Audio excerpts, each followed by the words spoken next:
ربهم من كل أمر سلام هي حتى مطلع الفجر.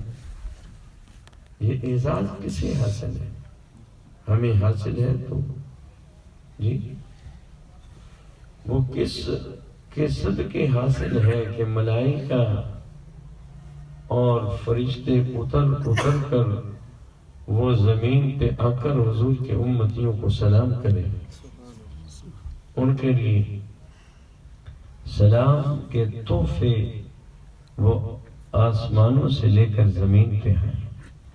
یہ اسی آقا کا صدقہ ہے، اسی کا وسیلہ ہے. تو فرمایا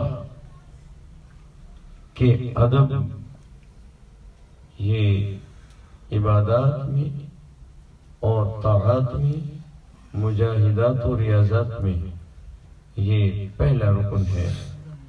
اس کو ملحوظ خاطر رکھنا ہوگا تاکہ حرمین شریفین کی حاضری میں یہ تمام ہم سب کو فیض و برکات، انوار و تجلیات حاصل ہو جائے. تو فرمایا ادب پہلا قرینہ ہے محبت کے قرینوں میں. بری محفل میں چلانا، اے دل بری محفل میں چلانا نہیں اچھا، محبت ادب پہلا قرینہ ہے محبت کے قرینوں میں. تو اللہ تعالیٰ نے اپنے حبیب علیہ السلام کی بارگاہ عالیہ کے آداب سے ہمیں روشناس فرمایا، آگاہ فرمایا، ہمیں بلکہ انتباہ فرمایا، وارننگ دی کہ میں تمہیں ادب سکھا رہا ہوں، ادب عطا فرما رہا ہوں. اگر ان کو ملحوظ رکھو گے تو تمہیں میرے حبیب کی بارگاہ میں حاضری کا کچھ صلہ مل جائے گا. اس کی ثمرات اور برکات عطا ہو جائیں گے. اگر ادب کو ملحوظ نہ رکھا تو فرمایا کہ وہ ایمان بھی ختم ہو جائے گا. واضح فرمان ہے، یا ایھا الذین آمنوا لا ترفعوا اصواتکم فوق صوت النبی. میرے محبوب کی آواز سے بھی اپنی آواز کو اونچا نہ کرو. ولا تجہروا له بالقول کجہر بعضکم لبعض. تم اس طرح میرے محبوب صلی اللہ علیہ وسلم کو اپنی خطاب سے تم نہ پکارو، ایسی آواز سے نہ پکارو جیسا کہ تم آپس میں ایک دوسرے کو بلاتے ہو. اس انداز میں نہ بولو. کیوں آگے آیا نا، ان الذین ینادونک من وراء الحجرات اکثرهم لا یعقلون. تو جو لوگ آپ کے مبارک حجروں سے باہر آ کر آواز دیتے ہیں، بلاتے ہیں، یہ ان کی ان عادات و اطوار کو فرمایا میں پسند نہیں کرتا. تو کیا کریں؟ اللہ تعالیٰ نے فرمایا وَلَوْ أَنَّهُمْ صَبَرُوا حَتَّى تَخْرُجَ إِلَيْهِمْ. میری ذات پاک اپنے محبوب کی بارگاہ میں آنے والوں کے لیے اس بات کا تقاضا کرتی ہے کہ میرے محبوب کو بلانے کے بجائے میرے محبوب کے تشریف لانے کا انتظار کریں. کہ میرے محبوب کو بلائیں نہیں، میرے محبوب خود تشریف لائیں، صبر کریں، انتظار کریں. لَكَانَ خَيْرًا لَهُمْ. یہی بات ان کے لیے بہتر ہے. لَكَانَ خَيْرًا لَهُمْ وَاللَّهُ غَفُورٌ رَحِيمٌ. فرمایا کہ اگر اس طرح میرے محبوب صلی اللہ علیہ وسلم کی بارگاہ اقدس میں حاضری دیں گے، آداب کو ملحوظ رکھیں گے، واللہ غفور الرحیم، میں اللہ تعالیٰ ان کے سارے گناہوں کو بھی معاف فرماؤں.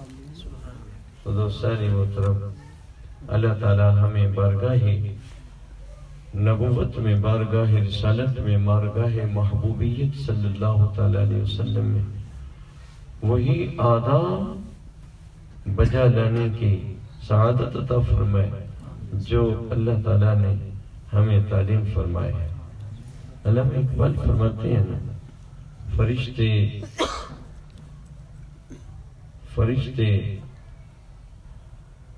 فرمایا اللہ اکبر،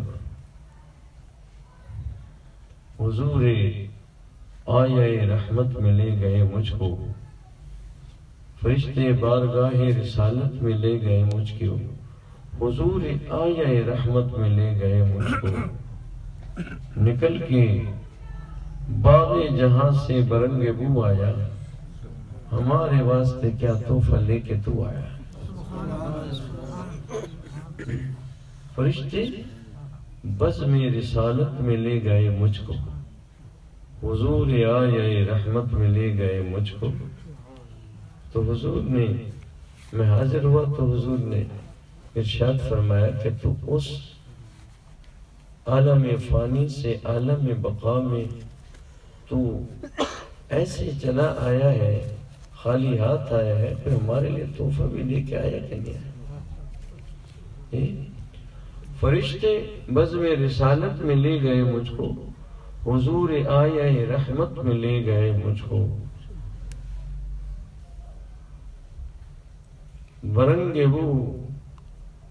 برنگ بو آیا، ہمارے واسطے کیا تحفہ لے کے تو آیا۔ تو عرض کرتے ہیں حضور دہر میں آسودگی نہیں ملتی، تلاش جس کی ہے وہ زندگی نہیں ملتی، ہزاروں لالہ و گل ہے ریاض ہستی میں، وفا کی جس میں ہو وہ کلی نہیں ملتی۔ تو نکل کے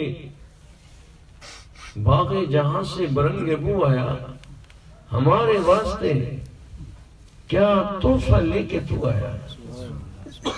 تو میں نے ہاتھ باندھ کر، سر جھکا کر، گویا کی اپنے لبوں کو قدم ہائے اقدس پہ رکھ کر چوم کر عرض کیا، یا رسول اللہ دہر میں آسودگی نہیں ملتی، تلاش جس کی ہے وہ زندگی نہیں ملتی، ہزاروں لالہ و گل ہے ریاض ہستی میں، وفا کی جس میں ہو وہ کلی نہیں ملتی۔ تو میں نے عرض کیا حضور میں نے زندگی میں کوئی سکون اور راحت نہیں پائی، وہاں کوئی وفا نہیں ملی، اس وجہ سے میں آپ کے لیے کیا تحفہ لاتا، کیا تحفہ لاتا۔ تو میں نے دل کو تھام کر حضور کی بارگاہ میں عرض کیا، یا رسول اللہ، یا حبیب اللہ، مگر میں نظر کو حضور کی بارگاہ میں ایک نظرانہ حقیر سلایا ہوں۔ کیا؟ جیسا کہ عزیز ابھی نعت شریف کے آخری مقطع میں پڑھ رہے تھے کہ اللہ اکبر، مجھے آنسوں کی کوئی لڑی پرونے دو، تو انہوں نے بھی یہی بات کہی، مگر میں نظر کو ایک آبگینہ لایا ہوں۔ حضور آپ کے فراق میں، آپ کے ہجر میں، وہ راتوں کو جو آپ کی یاد میں بیٹھ کر جو میں نے عشق بہایا، وہی عشق لایا ہے، وہی آنسو لایا ہے جو آپ کے عشق میں بہایا کرتا تھا، مگر میں نظر کو ایک آبگینہ لایا ہوں۔ حضور جو چیز اس میں ہے نا، اس عشقوں میں جو چیز ہے، جو چیز اس میں ہے وہ جنت میں بھی نہیں ملتی۔ جنت میں عشق کہاں سے آئے، آنسو کہاں سے آئے، ہجر و فراق میں بہنے والے وہاں آنسو کہاں ملیں گے؟ تو عرض کیا میں ایک وہ عشق لایا ہوں حضور جو آپ کی یاد میں دنیا میں بیٹھ کے بہایا تھا، وہی بارگاہ اقدس میں بطور نذرانہ پیش کر رہا ہوں، یہ قبول کر لیجیے۔ جو چیز اس میں ہے وہ جنت میں بھی نہیں ملتی۔ ادب خواہم از خدا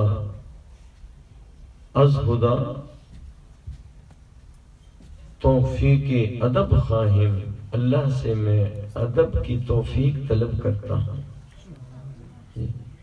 کہ اللہ کی بارگاہ سے ادب کی جو ہے وہ بھیک مانگنی چاہیے کہ ہم ادب والے بن جائیں، بے ادب نہ بنیں، ادب پیدا ہو جائے حضور کی ذات کا، جو اللہ تعالیٰ نے ہمیں ادب عطا کیا ہے اپنے پاک کلام کے ذریعے۔ جی یا ایھا الذین آمنوا لا ترفعوا، اور مقام پہ فرمایا یا ایھا الذین آمنوا لا تدخلوا بیوت النبی، اے میرے ایمان والو بندو میرے حبیب کے گھروں میں بھی بغیر اجازت کے داخل نہ ہو، اجازت ملے تو آؤ، نہیں تو اپنی جگہ پہ ٹھہرے رہو۔ جی از خدا خواہم توفیق ادب، از خدا خواہم توفیق ادب، بے ادب محروم انت از فضل رب۔ جو بے ادب ہیں وہ اللہ کے فضل سے بھی محروم رہتے ہیں۔ تو بس اسی بات کو گوش گزار کیا جاتا ہے۔ عازمین سفر طیبہ کے لیے یہی پیغام ہے کہ ادب کو ملحوظ رکھیں۔ مجھے یاد آ رہا ہے ایک مقام پہ پڑھا تھا، شیخ الحدیث حضرت مولانا محمد زکریا رحمۃ اللہ علیہ تبلیغی جماعت کے بھی وہ بہت بڑے جو داعی رہے ہیں، تبلیغ نصاب بھی لکھا ہے، انہوں نے ہجرت فرمائی مدینہ طیبہ میں، اور جب سے گئے پھر کہیں اور نہیں گئے، مدینہ ہی میں قیام کیا، اور چیر کرسی پہ حضور کی بارگاہ میں وہ خادم لے کر جاتے ہیں تو انہیں یہ فرماتے کہ مہربانی کرنا میرے پاؤں کی انگلیاں روضہ پاک کی طرف نہ، روضہ اقدس کی طرف نہ۔ دوستو یہ ادب جو اللہ والوں نے کیا ہے، اللہ تعالیٰ اسی ادب کی دولت ہمیں بھی عطا فرمائے، تاکہ اللہ اور اللہ کے پیارے محبوب صلی اللہ علیہ وسلم کی نگاہ کریمانہ کے ہم بھی مستحق بن جائیں، قابل بن جائیں۔ کوئی قابل ہو تو شان کئی دیتے ہیں، کوئی قابل ہو تو شان کئی دیتے ہیں، ڈھونڈنے والوں کو دنیا بھی نہیں دیتے ہیں۔ اللہ تعالیٰ ہم سب کو آج کی اس مبارک اور بابرکت لمحات کے نورانیت سے مستفیض فرمائے کہ محمد سے وفات نے تو ہم تیرے ہیں، یہ جہاں چیز ہے کہ اللہ قلم